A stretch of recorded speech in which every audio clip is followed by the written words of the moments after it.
بسم الله الرحمن الرحیم. خیلی که کمی پیش گفتم خواهران عزیز، الحمدلله ما درباره نشانه ها و اشراط بزرگ روز قیامت و این چنین درباره احوال روز قیامت، درباره جنت و دوزخ اینها همگی صحبت کردیم و باز برمیگردیم به کتاب پیشترمان از اینکه در کتاب عقیده طحاوی درباره نشانه های روز قیامت و درباره احوال روز قیامت معلومات اینقدر وسیع گفته نشده بود. من هم برای شما از دیگر کتاب ها خصوصا برگشتم و کتاب هایی که مخصوص درباره روز قیامت هستند از آنجا درس گذاشتم. امروز باز دوام میدهیم کتاب عقیده طحاوی را که مدتی هست با هم در آن هستیم و امروزه موضوع ما مؤلف میگویند ولا نصدق کاهنا ولا عرافا ولا من یدعی شیئا یخالف الکتاب و سنت و اجماع الامت. و مایان مسلمانان اهل سنت و جماعت اصلا تصدیق نمیکنیم، یعنی راست نمیگوییم یگان کاهن رو، یعنی جادوگر و فالبین رو، ولا عرافا و یگان آیندگوی رو که از آینده خبر میدهد و این چونین به شکل انسان نگاه کرده گویا یا به کف دست او نگاه کرده از بخت و از حیاتش میگوید. و این چونین ما باور نداریم به هر کسی که دعوا دارد چیزی را که آن خلاف کتاب و سنت است و اجماع امت مسلمان هاست. اکنون موضوع امروزه ما درباره فالبین ها، درباره جادوگران، درباره آنهایی که از آینده میگویند، این چونین درباره آنهایی که الان خیلی زیاد هستند، با قهوه فال میبینند، با کارت فال میبینند، با کف دست نگاه کرده فال میبینند، آنهایی که برای بخت کشادن به مردم بند و گره بسته میدهند، آنهایی که برای شوهر را به زن مهربان کردن یا گرم کردن یا زن را به شوهر خنک کردن و چیز دیگر با آب و با هزار و یک چیزهای دیگر جادوگری میکنند و پیش بینی میکنند درباره این است. و پیش از اینکه به موضوع داخل شویم و در این باره من پیشتر هم صحبت کرده بودم از خطر فالبین ها، از چگونه اینها فریبگر و حرامخور هستند، ولی باز در کتاب که آمد گفتم موضوعی هست که بارها تکرار کرده شود هم باز کم است، چون مردم ما خیلی و خیلی زیاد علل خصوص زنها، مردها هم هستند اما علل خصوص زنها به فالبین و به جادوگر هم نمیگویند، به فالبین ها خیلی و خیلی اعتقاد دارند. در فارس ها این چیز هست، نمیدونم چه اندازه در کشور همسایه افغانستان، اما در ایرانی ها هم تا حد من با خبر هستم به جادوگر اعتقاد کردن خیلی زیاد هست که الان سبب هایش رو هم میبینیم. و پیش از شروع کردن درس از شما خواهران خواستم که دست برداریم آنهایی که جادوگر از خویش و تبارشان فالبین است یا همسایه‌شان که اکثریت دست برداشتید و در قشلاقی که ما زندگی کرده بودیم در اشت، خداوند شاهد است که شاید که هر یک چهارم نفر را شما می توانستید بگویید که جادوگر است. کلمه های جادوگری داشت، با جادوگر باور داشت. یک زمانی که عموما از بین اهل علم رفته بودند و بعد از مدتی که همه جاهلان در همه جا زبانشان دراز بود که الحمدلله کم کم رفته دیگر اهل علم پیدا شدن، دعوتگرها پیدا شدن، اکثریت خطر این رو فهمیدن. بیایید ببینیم که چرا مخصوص در همین مردم ما در زنها خیلی خیلی زیاد به فالبین اعتقاد دارند و بعضی ها در وقت حاملگی هم نزد فالبین می روند به جای به نزد طبیب رفتن. انسان هایی هم هستند که بیماری رگ دارند، بیماری سرطان دارند، باز نزد فالبین می روند. انسان هایی هستند مشکلی های زن و شوهری رو فقط از طرف یا از طریقه فالبین می خواهند حل کنند. خواهر داشتم دوستی نزدیکم که میگوید هر باره که با شوهرم مشکلی می شود خوشتامنم به من راهی نشان میدادگیش این است که نزد فلان فالبین رو، عروس های همسایه می روند و جنگ و جنجال ندارند، تو هم اگر رفتی جنگ و جنجال کم می شود. سبحان الله. یعنی اینقدر در همه چیز به فالبین اعتقاد کردن و حتی بی فرزند ها، مثلا آنهایی که فرزند ندارند و به این امتحان گرفتار شدن، خودی اطراف هم نصیحت میکنند که به نزد فولبین هم روید. در طرف های جنوب میگفتند موموگی کنید یا چیز دیگر کنید. چرا اینقدر مردم ما زنها علل خصوص به فولبین اعتقاد دارند و چرا اینقدر صف فولبین های هم زیاد است؟ و به نزدیکی خیلی خبر خوش خواندم که برای فولبین ها هم جریمه میبندند و چیز دیگر، ولی میدانید که برای فولبین ها جریمه بندن هم اینقدر شجاعت فولبین ها قوی است که کارشان را دوام میدهند. برعکس یک دعوتگر یا یک نفری طالب علمی که بر او جریمه بسته شود دیگر کلا دست میکشد از علم و از پیشروی هایش. اکنون گفتیم سبب اساسی در چی باشد که اینقدر زنها علل خصوص به نزد فولبین میروند؟ البته که یکمش ضعیفی ایمان است. وقتی تو به قدرت های پروردگارت یقین نداری و ناامید هستی که خداوند دیگر از دستش نمی آید، تو فرزنددار نمی شوی یا دیگر در قدرت خداوند حل مشکلی خودت را نمی بینی، می روی به نزد فولبین. پیامبر صلی الله علیه و سلم می گویند کوچک و بزرگ حتی برای بندی کفش خودتان از الله کمک پرسید و پروردگار به شما می گوید و قال ربکم ادعونی استجب لکم، خداوند شما به شما می گوید دعا کنید من اجابت می کنم. انه علی کل شیء قدیر گشته و بگشته می که خداوند به همه چیز قادر است. قدرت خداوند برای همه جا رسیدنش و بزرگی پروردگار در دلهای آنهایی که ضعیف است و به این چیز یقین ندارند حل مشکلی های خود را در فولبین میبینند. البته اولینش چی است؟ ضعیفی ایمان، خطرناک بودن این چیز را ندانستند، تا چی اندازه ایمان خود را سوزانیدن را ندانستند سبب می شود که به نزد فولبین روند، از فولبین کمک پرسند، به آن اعتقاد کنند. چیز دیگر البته که بی‌صبری. بعضا مشکلی یا مصیبت سر ما می آید، همان لحظه می خواهیم مصیبت از سر ما رود و مردم اولین چیزی که به سرشان می آید نزد فولبین رفتن. فلانی بیمار شد، وای چیکار کنیم؟ فولبین از دستش می آید، گویا نعوذ بالله نزد فولبین می روند. ولی خیلی که میدانید مشکلی ها به سر پیامبران هم اومده بود. پیامبر صلی الله علیه و سلم با اینکه بهترین پیامبران بودند 13 سال در مکه در اذیت بودند. در بعد از 13 سال وقتی به مدینه هجرت کردند بعدا آن دعاهایشان اجابت شد. بعد از آن ابو جهل و دیگر نفرانی که برایش پیامبر عتبه و شیبه و اینها برایشان پیامبر دعای بد کرده بودن، بعدا آنها وفات کرد یا اینها بعدا کشته شد. یعنی مشکلی ها همان لحظه حل خودش را پیدا نمی کند. آنهایی که به سرتان مشکلی آمد، خواه از دست دادن شوهر، خواه از دست دادن یک نزدیک خودتان یا اینکه مشکلی های مالی یا بعض بیماری، نباید اینقدر بی صبر باشیم، اینقدر ناامید باشیم، اینقدر ایمان ضعیف داشته باشیم که در همان لحظه دوادوی کنیم برویم به نزدیک فولبین. دعاها اجابت می شود، وعده پروردگار است، ولی برای آنکه ایمان شما را الله بسنجد و پس از مصیبت و سختی یک آرامش و یک خوشخبر بدهد، مدت آن مصیبت با شما میماند. حضرت یوسف مگر در زندان سالها نه ایستادند؟ حضرت ابراهیم مگر تا 80 سالگی بی فرزند نبودند؟ حضرت ایوب مگر 18 سال بیمار نشدند؟ یعنی بعضی مصیبت ها همان لحظه از بین رفتنی نیست که مردم خیلی میخواهند زود این مشکلی حل شود و دوادوی میکنند، زود شتابان میروند نزد آن فولبین بدبخت که آن هم به جز سوزانیدن ایمان مردم و باز گرفتن پول و مال مردم کار دیگری ندارد. برای همین هر کسی که به سرت مصیبت آمد یقین داشته باش صبح نزدیک است. الیس الصبح بقریب میگوید الله. پس از این تاریکی پگاهی روز البته می آید، پس از ابرها باز آسمان کبود گشوده می شود، ولی باید صبر کرده باشیم. نباید اینقدر با شتاب دوان رویم گویا که در همان لحظه او مشکلی ما رو آسان می کند از بحر ایمان خود گذریم. چیزی دیگر البته که این پند و نصیحت انسان‌های بی‌سواد اطراف. خواهران عزیز، در خاطرم هست در یک نمیدونم 14-15 سالگی من شخصا بیمار شده بودم. بیماری عادی دردسر و این بود. در خاطرم هست هر دویم نفر برای مادرم توصیه میدادن که نزد یگان فولبین ببر، شاید این یگان جین و چیزی دیگری داشته باشد.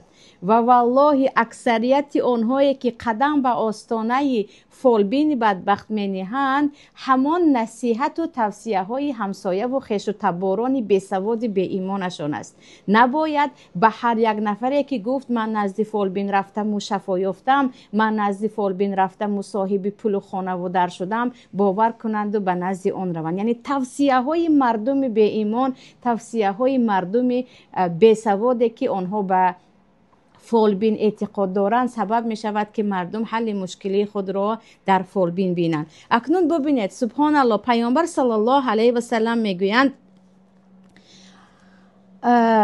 من اتی عرافا او کاهنا فصدقه بما یقول فقد کفر بما انزل علی محمد. نزد یک کاهن رفتی، جادوگر رفتی و باور کردی به او، چیزی که او میگوید باور کردی، گفتی این راست میگوید، این از دستش میآید، این در حقیقت راست گفت، تو کافر شدی به آن چیزی که به محمد نازل شد. بعضی علما میگن این کفری که از دین میبرارد، نه، این کفر کوچکترش است، کفرون دون الکفر میگن. اما بعضی از علما میگن نه، کفر کاملا از ملت خارج کننده که تماما از دین برآمده میروی، چون یک جادوگر دشمن الله را تو تصدیق کردی. در حدیث دیگر پیامبر میگن من اتی عرافا فسأله عن شیء لم تقبل له صلاة 40 لیله. فقط یک سوال تو از فالبین باور نکردی، فقط کنی بینمگویان یک سوالی که به فالبین میدهی 40 روز نماز تو قبول نمی شود.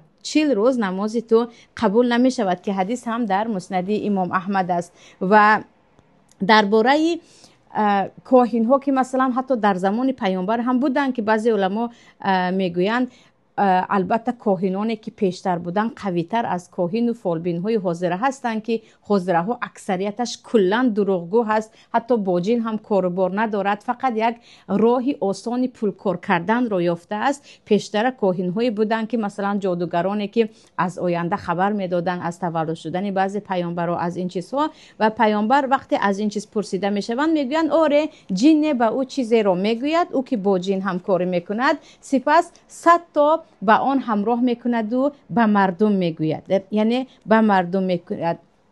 اکنون ببینید که وقتی ما گفتیم فالبینی، 1001 نمود جادوگری هست در ما. فالبین های هستند که آنها فقط با جن کار میکنن و یکی میپرسند و بعدن سوال جواب میکنن. باز فالبین های هم هستند که با ماهتاب و با ستاره، در وقت ماهتاب 14 روزه میشود این کار رو بکن، وقت فلان ستاره برآمد این کار رو بکن. باز حاضر فالبین های نو برآمد هم هستند. اولا خود را روانشناس میگویند، بعدا میگویند گیبنکاش یا نمیدونم گیبناس کننده یا چیز دیگر، و در خیلی از نوارها در یوتیوب در رکلام میبراید که شما میتوانید یک گیبناس کننده خیلی خوب باشید، شما میتوانید مردم رو گیبناس کنید، شما میتوانید به مردم کمک کنید. اینها باز جادوگرهای نو برآمد، نام خود را جادوگر و فالبین نمیگویند و نام گیبناسگر یا گفتم روانشناسی از حد قوی کتی میبرایند. آره بعضی روانشناسا هست که او خوانده است و به مردم بعضی توصیه ها میدهد، اما روانشناسای زیادی هم هست که دیگر از تولدت میپرسد، از ماه تولدت، از روز تولدت، تو در گراسکوپ کدام چی را صاحب هستی. با همین کلان کارش به جادوگری برمیگردد، اما نام خود را چی میگوید؟ من روانشناس یا من توصیه‌گر عائله چیز دیگر. یعنی نمودهای جادوگر رو باید شناسیم که الان خیلی زیاد هستند و مشکلی در این است که بعضی ها حتی بسم الله گفته شروع میکنن. یکی از نزدیکان میگوید فلانی رو فالبین میگویند، اما او بسم الله الرحمن الرحیم گفته شروع میکنند. یعنی بسم الله الرحمن الرحیم گفتن یک فالبین معناش این است که این مسلمان است و او از روی دین و او از روی شریعت کار میکند و کارش حلال است. اکنون درباره گفتیم فالبین ها 1001 نمود هستند. به نزد کدامش نرفتی گناه کبیره است و او باور کردی حتی از دین خارج شده میروی. و قوت فالبین ها و با سر بالا گشتن فالبین ها در جامعه مرا خیلی حیرت زده میکند. میدونید مثلا در فالبینی گناه کبیره است، حتی در نزد 4 مذهب باید کشته شود. در مذهب ابو حنیفه رحمت الله علیه هم جزای فالبین اگر توبه نکند گردن زدن است. یعنی خیلی گناهش کبیره و بزرگ و فسادناک است که حتی سوزاندن رو هم بعضی از علما در بین مردم اجازه میدین. اکنون ببینید که چرا حاضر خیلی که پیش از درس من چند ثانیه یا دقیقه پرسیدم که در بین شما کی فالبین رو میشناسد. همه میدونیم که من خودم هم میشناسم که در همون اجتماع فالبین ها با سر بلند میگردن، با سر بلند به یگان خجالتی از کارشان فخر میکنن. شما گمان میکنید چی سبب است که یک نفری که به گناه کبیره آلوده است سر بالا میگردد، از هیچ چیز ترس و هراس ندارد؟ من میگم سبب اساسیش خود ما مردم هستیم. خود ما مردم هستیم که با یک نفری که این همه گناه کبیره رو مرتکب هست روی خوش میدهیم، به معرکه هایش میرویم، در نزد ما نشست با او خوش چقچقه میکنیم، اصلا به او روی تروش نمیکنیم که این کارت خطا است. و در اینجا حدیث در صحیح بخاری هست که حضرت عایشه میگویند پدر من غلام داشت، یعنی خادم داشت که او در خانه پیامبر در خانه ابوبکر کار میکرد.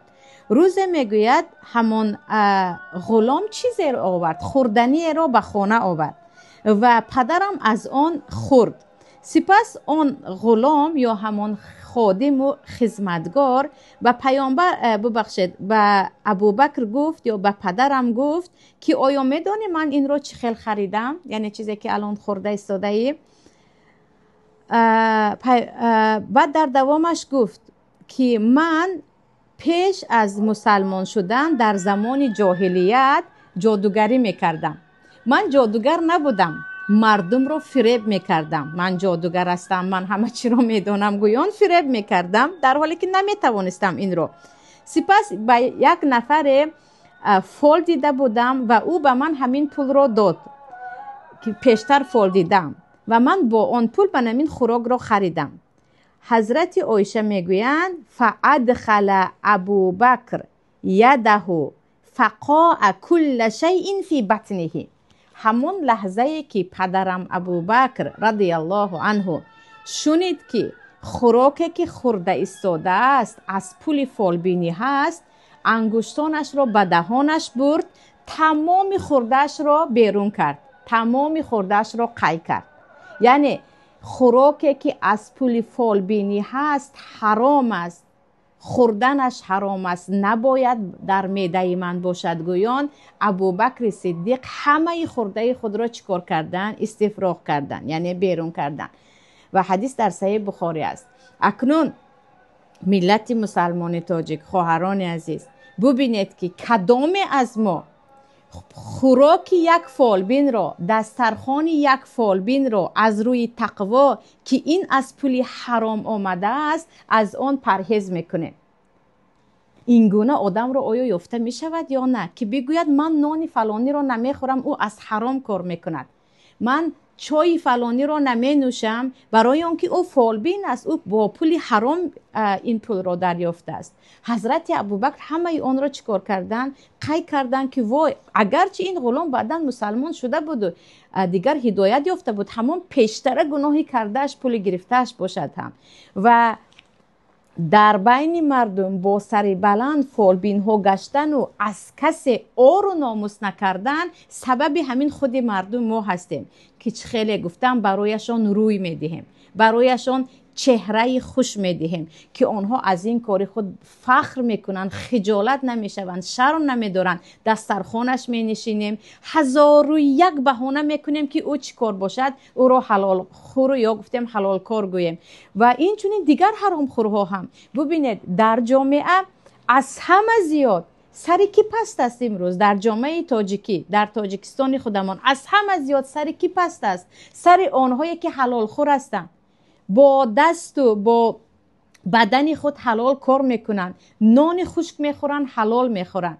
از همه زیاد سر کی بلند است؟ همون دو رقاصه، همون دو سراینده حرام خور، همون دو پارگیر یا همون چند کرسی نشین حرام خور که خون مردم را از جگرش دارد مکیده میگیرد. و این چونین این فالبین ها. و چرا؟ برای اینکه ما انسان های صالح برای آنها روی میدهیم. یک آدمی به آبرو بگوید سر دسترخوان فالبین ننشینید، خونه فلانی رفته معرکش را نخورید، پولش از حرام است، یک نه دونه رفته رفته این چیز تاثیر میکند و ببینید که حضرت ابوبکر چیکار کردن، تمام خورده های خود رو فارغ کردن. از این باید استنباط کرد که دسترخوان یک حرامخور برای توی مسلمان حرام است. نباید از دسترخوان حرامخور تو چیز بخوری. از خدا بترس. وقتی میگید نه خفه میشود، در این وقت حاضر قریب همه به حرام دست میزنن، بگذار خفه شود.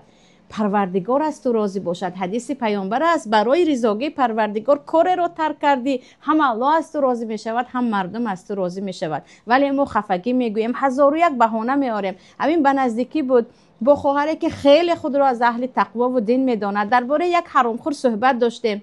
باور کنید فقط دارد بهانه میارد که من فلان حرامخور را بگویم کارش حلال است. از این طرف می آید این گپ، از این طرف می گریزد این گپ. انا همین سبب خود ما دیندارها، یعنی کجا رسد مردم بیدین و بیسواد، ما دیندارها که با چهره کشاد یا گفتیم نان حرامخورها رو به یگان ترس میخوریم، دیگر اینها دارن هر روز سرشان بالا میشود، هر روز فساد و فسق و حرامخوری بالا هست و مردم دیندار و صالح سرشان خم همه اینها رو از هر طرف دارد هجوم میکند و سنگ میزند. باور کنید در کشورهایی که مسلمان هستند، مثلا میگویند جادوگرها در عربستان سعودی فقط پنهان میگردد، کسی آنها رو نمیشناسد، فقط پنهان میشود، چون اگر آشکار شد هم از طرف دولت هم از طرف مردم زیر تهدید و شکنجه قرار میگیرد. در ما که ها الان زیر شکنجه هستند. یا قضاوت کنید. بعد میگویم که چرا ظلم بالای مردم ما هست، چرا الان تاجیک در همه جا سرگردان بیچاره سرش خم، خودمون یعنی به دست خودمون داریم ظالمان رو بالای سر میکنیم و شاید که از بین خواهران یک نفر پیدا نشود که به یک خیش و تباری که به نزد فالبین میرود و یا با جادوگر همکاری دارد برویش نگاه کرده بگوید که با این کار تو از دین خارج شده ایستاده ای، جنازه ای تو روا نمیشود، به خود آی توبه کن. این گونه انسان رو شاید که خیلی و خیلی کم پیدا کرد یا پیدا هم کرده نتوانیم. پس این درسی است، این قصه حضرت ابوبکر برای آنهایی که پند میگیرن. اکنون بیاید بگردیم به جادوگران. جادوگران خیلی که در سوره جن هم گفتیم یکی از گروه قوی تراش با جن ها کار میکند. آره با جن ها کار میکند و جن بعضی از خبرهایی که توانست شنود از قلم و از تقدیر آمده به آنها خبر میدهد. برای همین بعضی از آیندگویی ها راست میگیرد و اگرچه یک چیز رو راست گوید هم مؤمنی با عقیده و با ایمان بگوید که این چیزی که او راست گفت معنایش نیست که او چیکار میکند، او کارش درست است. اگر او چیزی رو راست گفت یا مثلا میگن فلانی بیمارها در نزد او شفا یافتند، به نزدیک خواهر میگد آخر در حقیقت خواهر من به نزد فالبین رفت و بعدن چی شد، بعدن حامله دار شد. و این چی میگه؟ امتحان پروردگار است. امتحان پروردگار است که او میخواهد شما رو بسنجد که شما چی کار میکنید، که اگر یک فالبین یگان کارش درست آمد از پی عبادت او میشوید یا کار دیگر میکنید. و اینجا دوام میدهیم، گفتیم یک گروهشان با جن ها کار میکنن، یک گروه اینها، یک گروه دیگرشان باشد فقط با خیال ها. به اکران دست نزنید خواهرام، کسی که از اینجا تماما از درس خارج میکنم، اونه که به اکران دست داده ایستاده است کودکتان.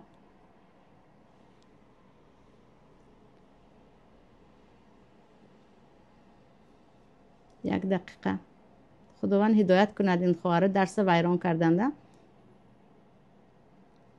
از من همه خواهر یک گروه از اینجا برارم خواهر بدن دوام میدهیم.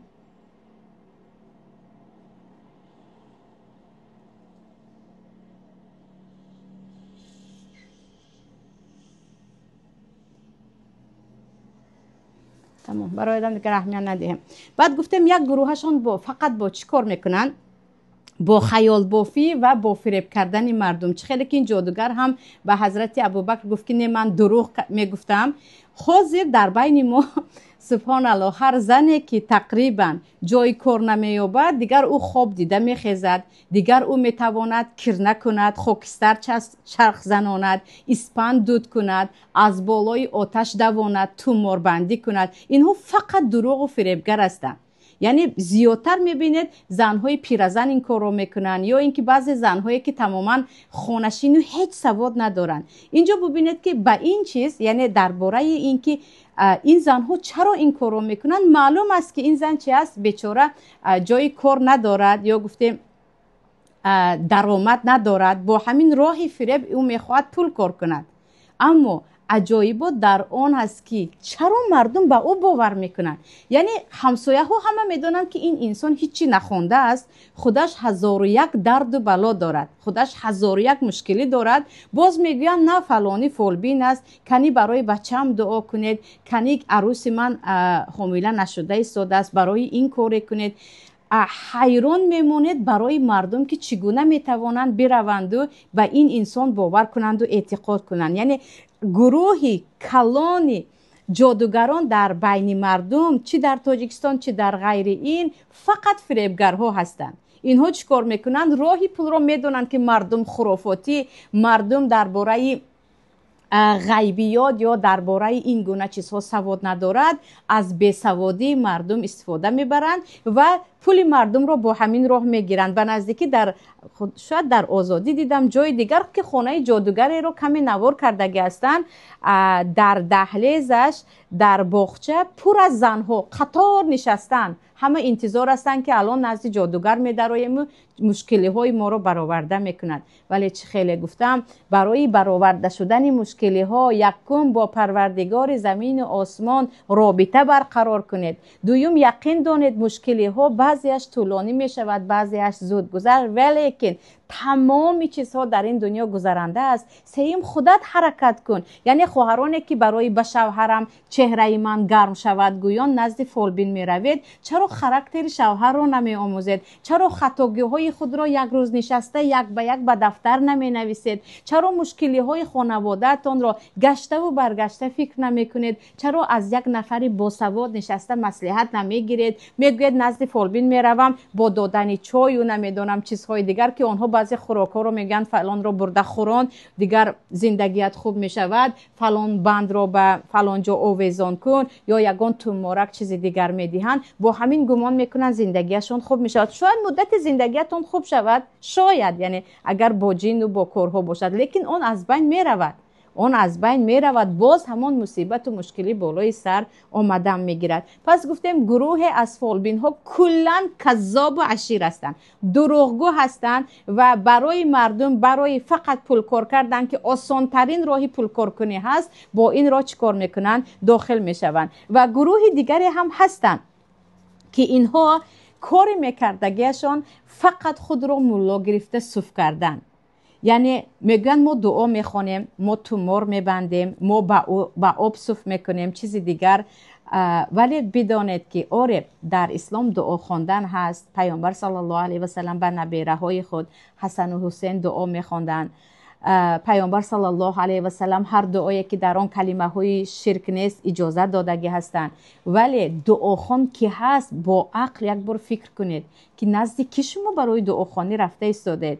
بعضی مردها یا گفتیم بعضی که فقط یک تاقی و با کمی ریش و جامه دیگر همه رو دعاخوانی میکنن، اگر به ترجمه حالشون نگاه کنید، آنها نه قلم به دست گرفتن، نه بار از کتاب شریعت با خبر شدن. آنها هم دیدن که با این راه پول کار کردن آسان است، این راهی تجارتی آسانی عموما به خسارت را برای خود انتخاب کردن. باز مردم که بیسوادی چقدر برای انسان ضرر می آورد، مردمی بیسواد نپرسیده و ندانسته که فلانی کی هست، همسایه هم رفت و شفا یافتگویان نزد خانه وی دیگر قطار نوبت می ایستند.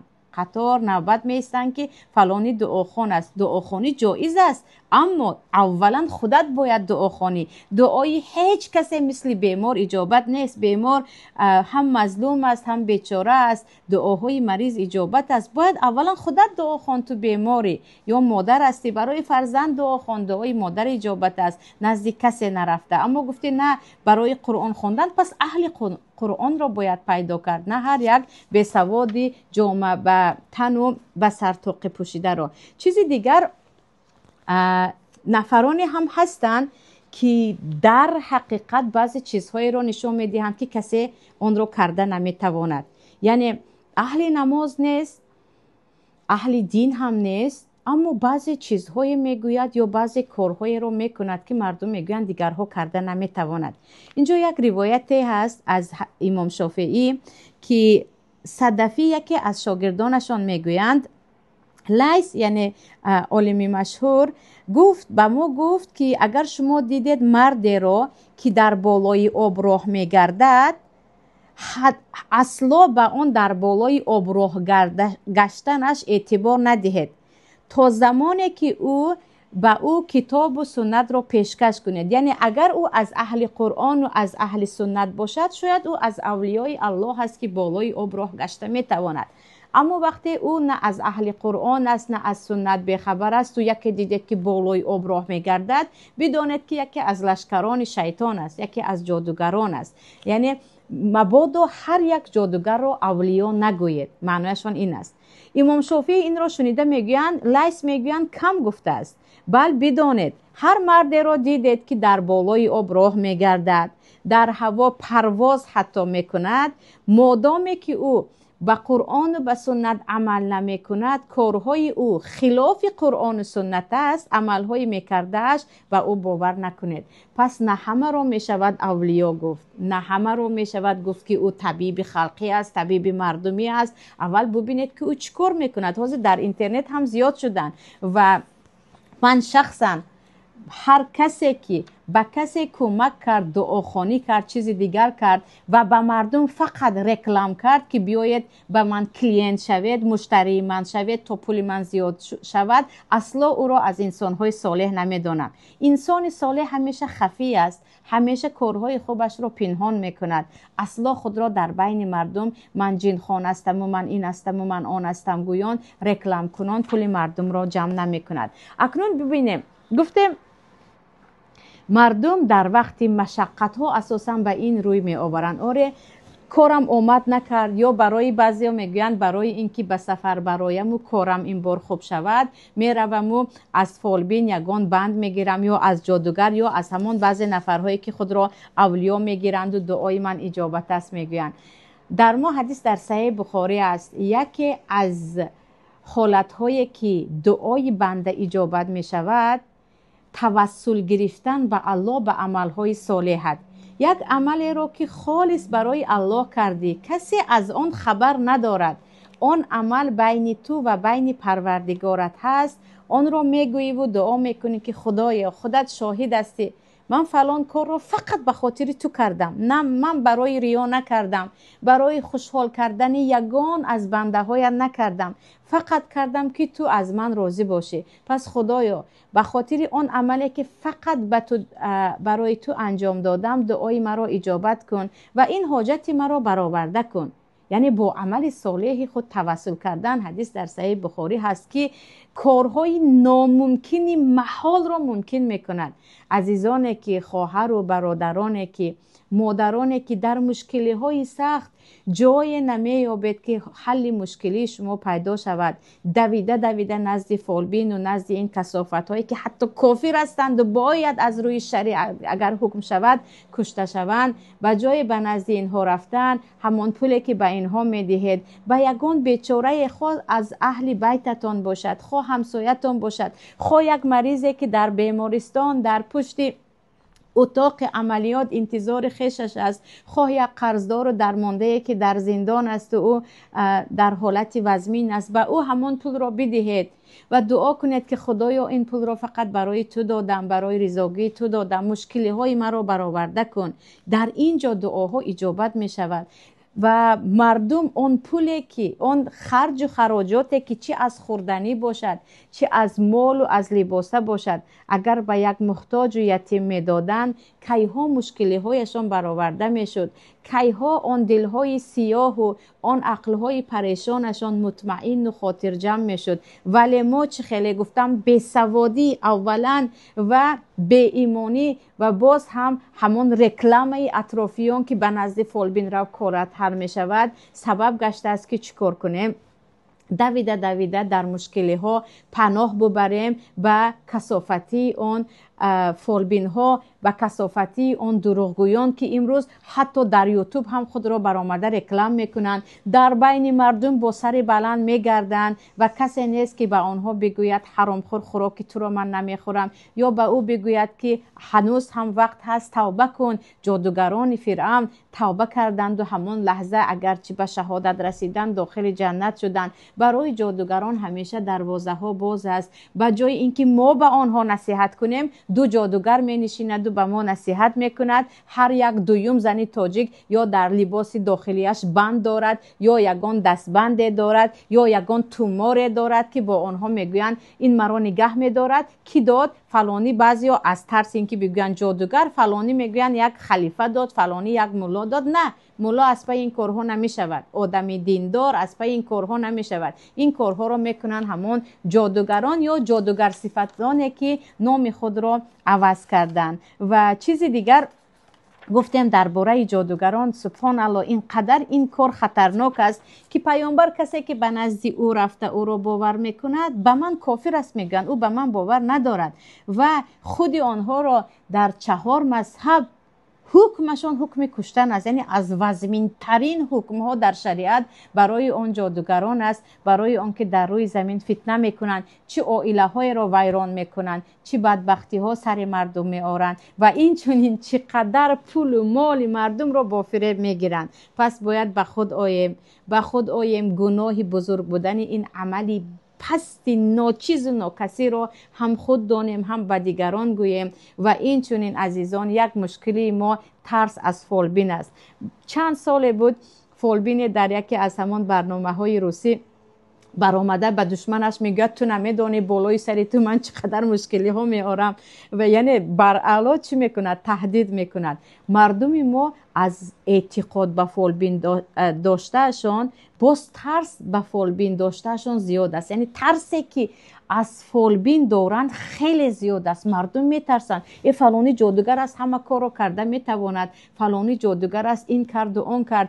بعضی خواهرها میگویند فلانی جادوگر است زندگی ما رو کلید کرد، چیزی دیگر کرد. عزیزان، جادوگر یک پست نجس فقیر بیچاره است، گدای پول مردم است. برای همین با این کارش یا با این کسب انتخاب کرده اش او میخواهد نان بخورد. از دست او چیز نمی آید. پناه ببرید به پروردگار زمین و آسمان ها. نباید یگان مسلمانی که به الله یقین دارد از جادوی جادوگران بترسد، از فال فالبینان بترسد، از تومار و از بدرش آب زدن و چیز دیگر بترسد. یقین بکنید خداوند یگانه حامی شما است. پیامبر صلی الله علیه و سلم میگویند وقتی آیت الکرسی شبش خوندی چیزی به تو ضرر نمیرسد. خانه هایی که سوره بقره خوانده میشود هیچ جادوگری به آن آمده رسیده نمیتواند. ما ضعیفی ایمانمون تا اندازه هست که از یک خدشه جادوگر هم میترسیم.